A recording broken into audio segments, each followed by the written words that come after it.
This morning, Speaker Nancy Pelosi is set to meet with Senate leadership at the Capitol as discussions continue over the coronavirus Phase 3 financial package, which the White House officially now says could cost nearly or maybe even more than $2 trillion. The bipartisan negotiations are said to be closing in on a deal that includes direct cash payments to Americans at the center of it. President Trump has urged Congress to reach an agreement soon to stabilize the economy. But as the number of new COVID-19 cases rapidly increase, there are reports that the president is starting to feel the pressure of leading the entire country through the first real disaster of his presidency. A crisis he only started to take seriously after the markets began to crash and millions of Americans were already at risk. Can the president wield the full power of the federal government in a way that unites the country as businesses and jobs hang in the balance? Joining me now, Diane Swonk, chief economist for Grant Thornton and an advisor to the Federal Reserve. She's back with us. Ian Bremmer, president of the Eurasia Group and G0 Media. Thanks to both of you for being here. Ian, let me start with you. Back in 2008, 2009, you and Diane and I used to talk, and the one thing that was different then than exists now was that there was a coordinated global response. Everybody understood the situation, and central banks worked with each other, governments worked with each other. This has a bit more of an every man for himself feel to it. That's right. I mean, certainly the central banks are all rowing in the same direction right now, even though it's not coordinated.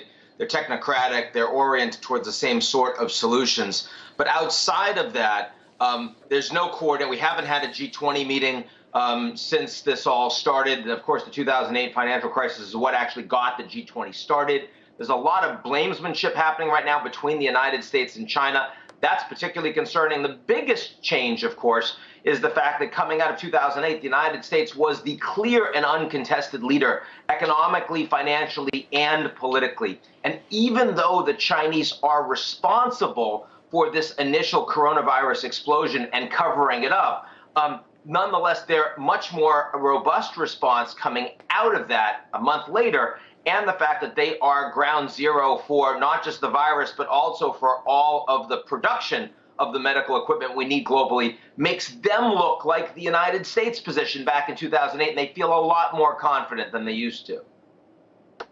Diane Swonk, as Ian says, the Federal Reserve has and other central banks have done some work on this front. We don't have a lot. Let me put it this way. The real work, that doesn't make up for the work that Congress has to do. At this point, we need a plan from Congress, and we need leadership from the federal government, both of which have been in short supply. Absolutely. And the coordinated effort we need from Congress is huge. 10% of GDP, $2.5 trillion.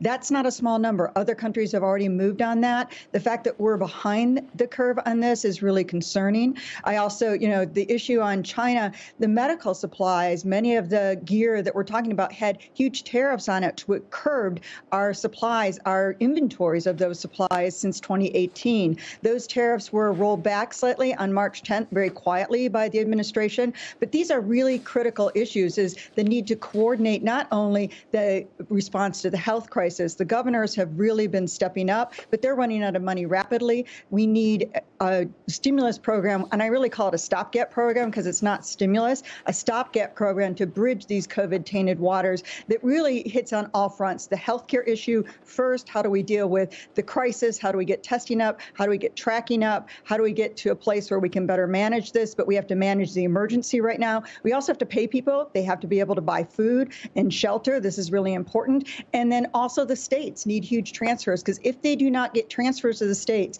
the burden that they are bearing, and I'm here in lockdown with Ian, we're all in lockdown now. This is really important. They're not getting revenue, so they're going to have to cut essential, a lot of essential issues like schooling, and it could even be garbage pickup. I mean, this is really important. They need transfers to the state as well. Ian, we've been talking about this so much that I'd like to think that if handled well, and that's a very, very, very big if handled well, we could come out of this, the other side of this, with some major global structural problems fixed and maybe some American economic structural problems fixed. There's clearly opportunity to address a lot of the holes in the social safety net. And I think the ability of the Americans to do that, both in terms of the requirements that are made for the CEOs and for the businesses, the industries that are getting bailed out, as well as some New Deal type policies for American workers that clearly don't have the healthcare capabilities, the unemployment benefits, the flexibility in a gig economy. Those are things that clearly can be addressed coming out of this, but it's not going to be addressed at a global level at all. And one of the reasons why I'm skeptical about this is because of the political pushes that will change over the next few weeks and months. Right now, overwhelmingly, the political calculus is towards shutting everything down, not only because these cases are exploding, but also because the leaders that show that they're decisive in shutting things down are going to get an electoral bump that comes from it. We've seen that in France, we've seen in Italy, we've seen in South Korea, and we're even starting to see it with Trump's numbers here in the United States. And I expect that they'll continue to go up over the course of the next few weeks, but it won't last. And as the economy starts really crumbling and people feel that concern, even as the numbers start to slow down, there's going to be a massive political press to open up these quarantines earlier than you would like to do. And I'm certain that won't be coordinated either, especially not in the United States in the middle of an election period. So let's be clear, there are a lot of political reasons why we're unlikely to get the kind of outcomes that I think all three of us would like to see. Yeah, Diane, how bad does unemployment get in this country? You know, it's really easy to get over 10%. It's easy to see over 10.5 million jobs, if not more, lost. People are really, this is unprecedented in the pace at which we're losing jobs. It's really incredible to see what kind of unemployment claims, and most people, a lot of people aren't even eligible for unemployment claims. I'm talking to small businesses every day that have closed down, and they're like, we don't even have an ability to apply for an unemployment claim because we're the owners. And I think it's really important to understand that this is a compounding crisis that's rapid. It's a crisis that we have to deal with on all fronts. And as Ian said, there's going to be a lot of pressure to open things up more rapidly, which means more fatalities and less data and ability to deal with this and manage it more effectively over time. That's why we need a national coordinated response. We can't just have, the governors have been amazing.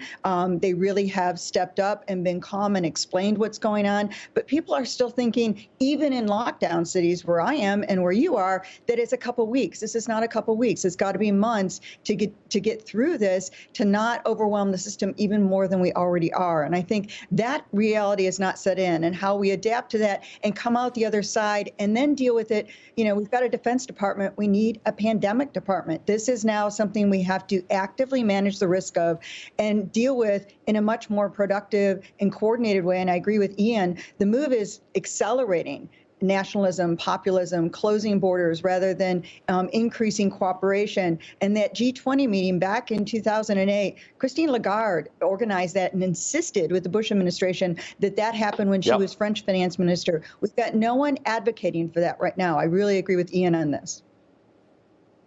Thank you to both of you. Diane Swonk is the chief economist for Grant Thornton. She's an advisor to the Federal Reserve. Ian Bremmer, president of Eurasia Group and G0 Media. And if you're not a follower of his on Twitter, you should follow, because he's got some good analysis on this. Thanks to both of you. Hey there, I'm Chris Hayes from MSNBC. Thanks for watching MSNBC on YouTube. If you want to keep up to date with the videos we're putting out, you can click subscribe just below me, or click over on this list to see lots of other great videos.